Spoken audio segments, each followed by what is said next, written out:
Guys, check out what I have here. Look at it, it's beautiful. There's different variations of the Arri Alexa camera, but it was used to film a lot of my personal favorite movies and TV shows like Drive, Revenant, Arrival, Logan, Game of Thrones, Gravity, Mad Max, Sicario, Skyfall, Wolf of Wall Street, Girls, 21 Jump Street, John Wick, Ant-Man, Avengers, Get Out. Okay, I'm out of breath. What camera do you think Steven Spielberg uses? Exactly, the iPhone.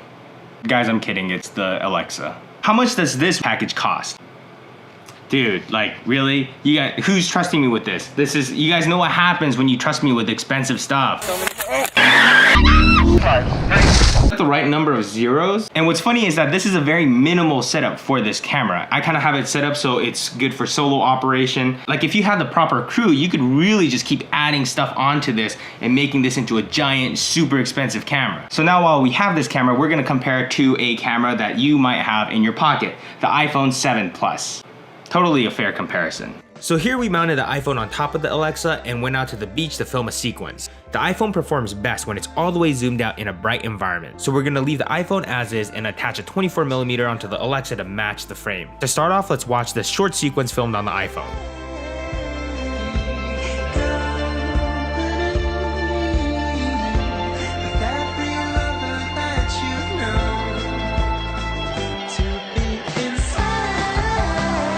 And now, here's the same exact sequence, but from the Alexa.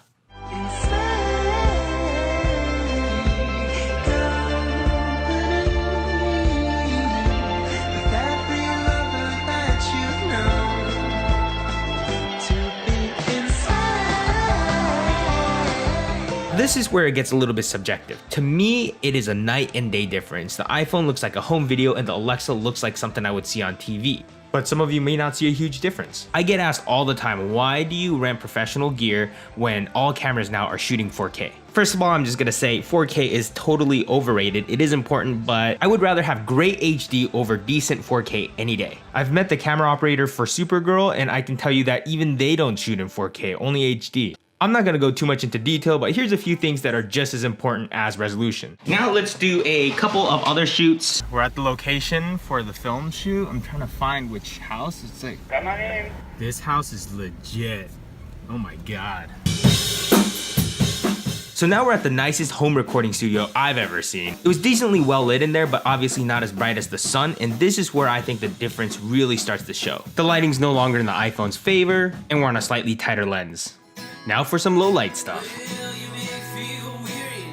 The Alexa looks nice and sharp, and I love the way the dark parts of the frame look. The iPhone is clearly struggling to keep those details in the darks. I'm not trying to bash the iPhone, it's a great camera for what it is, and I use it all the time, but it does have its limitations. For example, this scene, I feel like the lack of sharpness and grain distracts from the scene.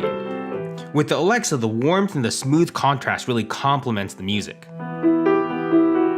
By the way, I'm using the default color settings on both cameras. I'm not doing any adjustments in post. Setup time, let's see. The iPhone, very easy. I'm already ready. Down. Let's go shoot. This, on the other hand, needs to be taken apart to be stored and then transported and then rebuilt whenever you arrive to your set. And that kind of, my God, it's heavy. It's heavier than it looks. Even though it's carbon fiber, if I wanted to zoom with this setup, I would have to change out lenses. Boot up time is still booting. All right, there we go. There we go. Now we have some picture. Let's see what it would look like to use this camera to film this. Take this here.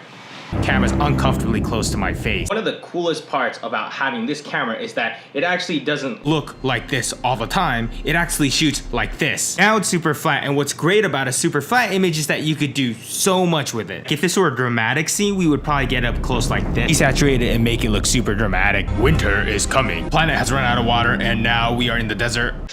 looking for food. After I shoot something, I really have a lot of flexibility to do whatever I want with the footage. For this last test, I'm gonna craft Gina Canavan's photo shoot with Gothic Tropic. Gina's got some super creative photography, so go check out her work. Now here's a great example of the iPhone's limitation of color. The Alexa sees many more shades of every color. It's kind of like back in the day when you had that box of crayons with 12 colors in it, but then there was that one kid with a huge box of 120 crayons. The Alexa is basically that giant box of crayons. With the iPhone, it looks like her face is either pink or blue, but the Alexa can see every shade in between, making it look organic and natural. And if you take a close look at her hair, you can can really see a big difference in sharpness and the amount of detail. By the way, the iPhone is shooting in 4K and I had the Alexa set to only HD. So remember, resolution is only part of the equation. And you guys have to check out Gothic Tropic. They have some really good songs on their upcoming album. I can't play it for you guys because it's not released yet, but here's a song from their last album.